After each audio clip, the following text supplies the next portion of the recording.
this activity that I'm engaged in right now is called collage. So, collage is a picture making technique. Collage would have fallen under the discipline painting. However, you are making a picture without the use of the traditional paint. Now, collage comes from the word coller, which is a French word which means to glue. Our definition for collage is where the process by which a picture is made by cutting or ripping recycled materials, then gluing it to a flat surface, a two-dimensional surface, to create a picture. So I'm using paper now as the main material. Can use the droplets from the hole punchers, and I'm using basic shapes, seeing that my kiddos would be familiar with the use of the different shapes, geometric shapes. So this is made of geometric shapes, rectangles, square, triangle. So paper is the available material. However, multiple materials can be used, all sorts of recycled materials from what you find in nature or man-made. So it's a recycled approach, and it's very diverse and full of potential. So all sorts of materials can be used from the environment to make a collage. So this is a innovative way of doing art. It's not a new technique, and it is globally recognized and utilized by a wide range of artists from beginners to professionals. So there are no limits pretty much to the innovative um, possibilities that can come out of collage. You can use glue, and there are different types of glues. Uh, you can use quick drying glues, and you can use glues that are more safe for kids. So, on the professional level, you are thinking about glues that can be a bit hazardous but quick drying and can hold a wide range of materials from foil paper to aluminum foil, other stuff, wires, and so on, you name it, as long as it can glue the material to the surface and stay there without falling off. All right, so there are different themes that you can do with collage, and remember, even the lines, a thread can be used, wool, cotton, you name it. So you have to sort your materials first when you are collecting your materials, and it's cost efficient once you have your glue. So all of the materials that are used can be what you find in the environment. That's so I like the little slogan where they said, turn trash into cash. This is how you can turn trash into cash.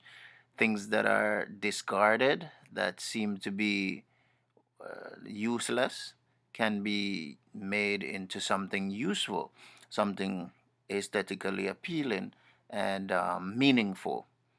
So there are a wide range of themes that can be used. So you can go from simple to complex, add more details and intricacy.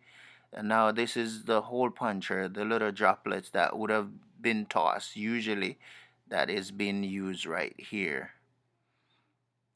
So it's very simple and fun. You can try it. Thanks for watching. Please remember to subscribe, like, and share to keep getting these more contents like these. Thank you so much for watching. Bye.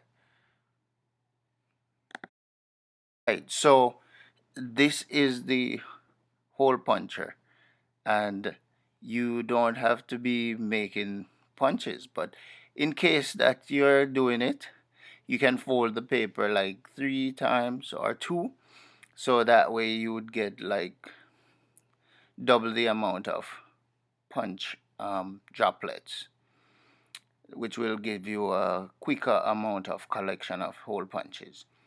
All right. how to get the glue, how to glue on these hole punchers and to avoid messing up your hands, which is typically of kids, especially if you're using a stick glue. What you do is get a pen or a paintbrush, put a little bit of glue on the tip of the pen or the tip of the paintbrush handle or a toothpick, and then you will use it to touch on those droplets and then put it where you want it to be. And you can put layers and you have different colors, make it colorful. This will make it more fun and less tedious, because if you were to use your hands, your fingers will get sticky, gooey, and it will be frustrating. All right, so instead of you getting it on the paper, then you would be getting it on all over your hands, and that is definitely not what you want.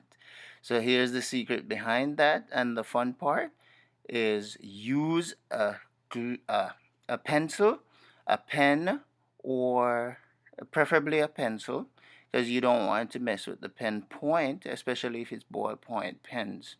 So it's better for you to use a pencil, a paintbrush handle, that's a small one, or a toothpick, or even a swab, right? And you would have to remove the cotton from part of the swab. Even a straw can be used.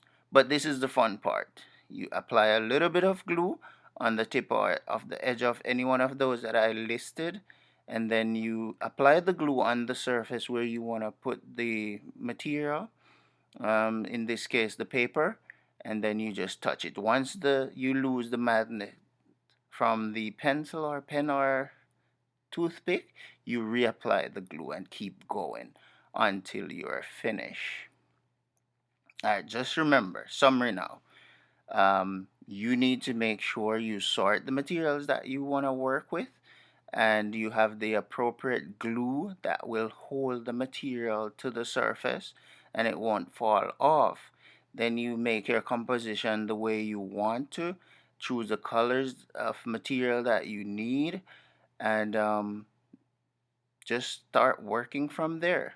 So, first step is that you sort or select the materials that you want, and you sketch out your ideas.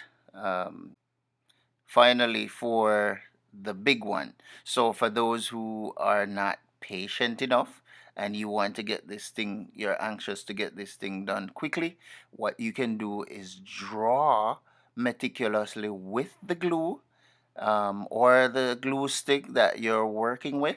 You draw the composition with the glue in and do it section by section, and then you just throw all of the selected droplets that you have chosen in terms of color coordination, and then you just scatter it all over it, and then after that you can turn it upside down or get wind on it with a blow dryer or with your own breath. You blow on it, and the ones that sticks on, definitely that's a quick way of getting your droplets on the surface. Hope that helps, and I hope you try it out, and keep following and watching for more content like these. And please, again, remember to subscribe, like, and share. Until next time, ciao.